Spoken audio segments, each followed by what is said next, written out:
Bonjour et bienvenue à la première vidéo du chapitre sur le triangle rectangle du programme de 3e. Dans cette vidéo, nous allons faire un rappel sur le théorème de Pythagore vu en 4e.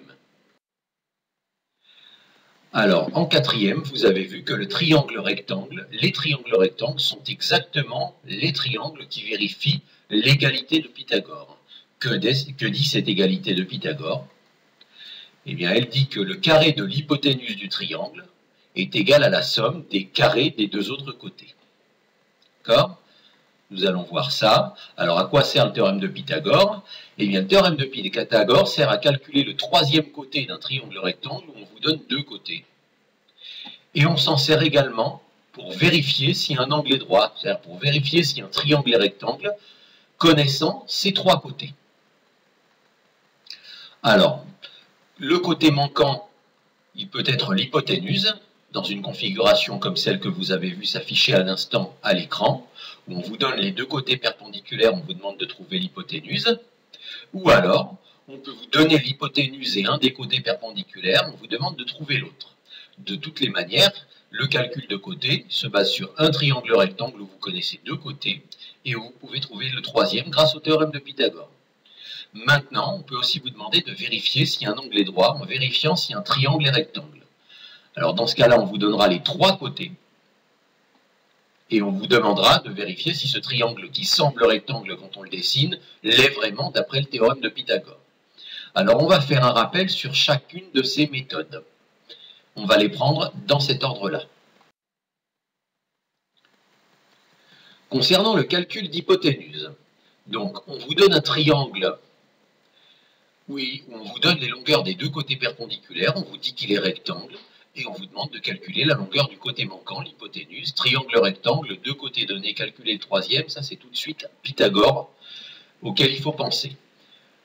Donc voilà, nous écrivons comme ceci. Ce qui va s'afficher sur l'écran, c'est ce que vous pouvez écrire sur votre copie quand vous avez un exercice à résoudre. On dit le triangle FPU est rectangle en U, et comme il est rectangle en U, j'ai le droit d'utiliser le théorème de Pythagore. Vous n'utilisez pas le théorème de Pythagore sans avoir signalé qu'un triangle est rectangle. Et le théorème de Pythagore, on écrit les égalités de Pythagore. L'égalité de Pythagore, c'est-à-dire que le carré de l'hypoténuse dans ce cas-là, c'est le côté PF, est égal au carré à la somme des carrés des deux autres côtés, donc UP au carré plus UF au carré. Vous avez dans cette égalité les trois côtés du triangle, vous vérifiez que l'hypoténuse, c'est bien le côté qui est tout seul de son côté du signe égal. Donc vous écrivez l'égalité de Pythagore, et ensuite qu'est-ce que vous faites? Eh bien, les côtés que vous connaissez, vous allez les remplacer par leur valeur. C'est-à-dire que UP, je vois sur mon dessin, c'est 3 cm. C'est pas la peine d'écrire UP, je peux mettre 3 à la place. UF, je vois sur le dessin que c'est 4 cm, donc je vais remplacer UF dans cette égalité par 4. Et PF que je ne connais pas, je laisse PF puisque je ne le connais pas. Ça s'appelle faire une application numérique, remplacer chaque nom de côté par sa valeur, et donc j'ai PF au carré égale 3 au carré plus 4 au carré. Et à ce moment-là, qu'est-ce que je peux faire? J'ai un calcul, 3 au carré plus 4 au carré, calculons combien ça fait. 3 au carré, ça fait 9, 4 au carré, ça fait 16. Quand j'additionne, PF au carré vaut 25. Et là, j'y suis presque. Je me dis que le carré du côté PF, c'est-à-dire PF multiplié par lui-même, ça fait 25. Donc je me demande quel nombre, est-ce que je ne connaîtrais pas un nombre qui, multiplié par lui-même, qui élevé au carré, vaut 25? Alors oui, on en connaît un. On sait très bien que 5 fois 5, 5 au carré vaut 25. Donc si PF au carré vaut 25, alors PF, lui, vaut 5 cm. D'accord? Si vous avez besoin de la calculatrice pour taper ceci, eh bien vous pouvez taper les touches suivantes sur votre calculatrice, seconde x carré 25, et demander le résultat du calcul. Et la calculatrice vous dira que c'est 5, le nombre dont le carré vaut 25. Seconde x carré, ça veut dire enlève-moi le carré. Seconde, en général, là on appuie sur seconde quand on veut enlever, quand on veut faire l'inverse de l'opération qui est indiquée sur la touche. Bien, donc là vous voyez, avec les deux premiers côtés du carré et avec le théorème de Pythagore, on a pu trouver le troisième qui était l'hypoténuse. Et maintenant, Et bien maintenant, essayez vous-même de faire exactement la même chose, enfin presque exactement la même chose, pour, dans ce triangle-là, essayer de trouver le côté manquant qui cette fois n'est pas l'hypoténuse, mais l'un des deux côtés perpendiculaires. Mettez la vidéo en pause et essayez d'imiter un petit peu ce qui vient d'être fait jusqu'à ce que vous réussissiez ou que vous vous trouviez bloqué. Ensuite, vous reprendrez la vidéo.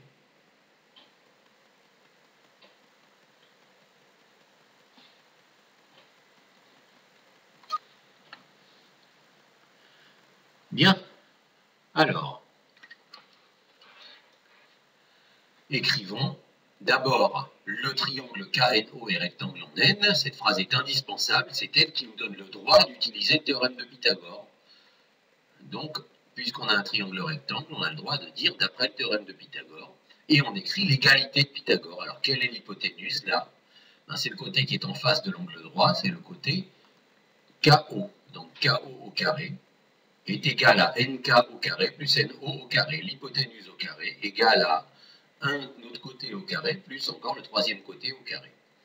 Une fois qu'on a écrit cette égalité, on fait l'application numérique, c'est-à-dire que tout ce qu'on connaît, on le remplace par sa valeur, et ce qu'on ne connaît pas, on ne le remplace pas. Donc KO, je connais, ça fait 12, NK, je connais, ça fait 10, et NO, je ne connais pas, donc je laisse NO. Il me reste 12 au carré égale 10 au carré plus NO au carré. Voyant ça, je me demande qu'est-ce que je peux faire. La chose la plus évidente que je puisse faire en voyant ceci, c'est de calculer combien ça fait 12 au carré, et de calculer combien ça fait 10 au carré. Donc 12 au carré, ça fait 144. 10 au carré, ça fait 100. Et tout le reste, auquel je n'ai pas touché, je le recopie. 144 égale 100 plus NO au carré. Et là, je me dis 144 égale 100 plus un nombre que je ne connais pas. Mais je peux peut-être trouver à combien il faut rajouter, qu'est-ce qu'il faut rajouter à 100 pour faire 144. Ce qu'il faut rajouter à 100 pour faire 144, c'est 44. Donc le NO au carré, de l'autre côté de l'addition, en fait, il doit valoir 44 pour que cette addition soit juste. J'en déduis que NO au carré égale 44. Et là, je me dis, je veux enlever ce carré. Je veux NO tout seul, je ne veux pas de carré. Donc, comment je fais pour avoir NO tout seul? Je me demande, est-ce qu'il n'y a pas un nombre que je connais? Quand je le multiplie par lui-même, ça donne 44. Il s'avère que je n'en trouve pas, je n'en connais pas. Donc, je demande à la calculatrice. Je prends ma calculatrice, j'appuie sur seconde x carré 44. Seconde x carré, ça veut dire enlève-moi le carré de 44. Et j'obtiens le nombre qui n'est pas très joli à voir, que je suis obligé d'arrondir. Eh bien, j'arrondis environ à 6,63 cm. Le côté NO vaut 6,63 cm, ce qui est assez logique dans un triangle comme ça, où l'hypoténuse, je vous le rappelle, doit être le côté le plus long. Et voilà comment on calcule un des côtés perpendiculaires quand c'est lui qui manque. Donc là, vous avez toutes les manières de calculer le troisième côté d'un triangle rectangle où vous connaissez deux côtés. Maintenant, voyons l'autre utilisation du théorème de Pythagore. Voilà ce qu'il fallait donc taper à la calculatrice. Troisième utilisation du théorème de Pythagore. J'ai un triangle dont je connais les trois côtés, on ne me dit juste pas s'il est rectangle. Et on me pose la question, est-ce qu'il est rectangle? Ou alors on me demande, prouver qu'il est rectangle. Il a l'air rectangle, mais c'est pas parce qu'il a l'air qu'il l'est. J'ai absolument pas le droit de mesurer avec mon rapporteur, qui n'est pas un instrument précis du tout. Je verrai pas si l'angle valait 90 degrés, ou s'il valait 89,9 ou 90,1. Cette différence se voit pas au rapporteur. Donc le rapporteur ne me permet absolument pas de dire si un triangle est rectangle. Qu'est-ce qui me permet de le dire? Le théorème de Pythagore. Parce que je sais qu'il n'y a que les triangles rectangles et tous les triangles rectangles qui vérifient l'égalité de Pythagore. Et donc, je vais voir si cette égalité est vérifiée dans ce triangle-là. Donc, vérifions les égalités de Pythagore. Donc, premièrement, je repère quel est le seul côté qui est candidat à être l'hypoténuse. À votre avis, quel est ce côté? Le seul côté qui peut être l'hypoténuse, c'est le côté le plus long. Donc, si jamais ce triangle était rectangle, l'hypoténuse serait le côté XF. Et on va voir si jamais il est rectangle, eh bien le théorème de Pythagore est vérifié. Et s'il ne l'est pas, le théorème de Pythagore n'est pas vérifié. Donc l'hypoténuse, c'est le côté le plus long, elle ne peut être que le côté XF. J'ai justifié de ceci, je vais donc vérifier si XF au carré est ou n'est pas égal à UF au carré plus UX au carré. Donc si le théorème de Pythagore est vrai ou ne l'est pas. Application numérique, eh bien xf au carré, vous voyez, je calcule les deux séparément. Hein, je n'ai pas le droit de mettre égal entre les deux, puisque je ne sais pas si c'est égal ou non à ce stade-là. Je calcule séparément xf au carré en remplaçant xf par sa valeur. Et je calcule séparément uf au carré plus ux au carré en les remplaçant par leur valeur. Ben, xf au carré, c'est 13 au carré, ça fait 169. Et uf au carré plus ux au carré, c'est 12 au carré plus 5 au carré, ça fait 144 plus 25. Et il se trouve que ça fait aussi 169. Donc dans ce cas-là, mon égalité de Pythagore est vraie. Et comme il n'y a que les triangles rectangles et tous les triangles rectangles qui vérifient le théorème de Pythagore, donc je peux dire que le triangle qui avait l'air rectangle en U est rectangle en U.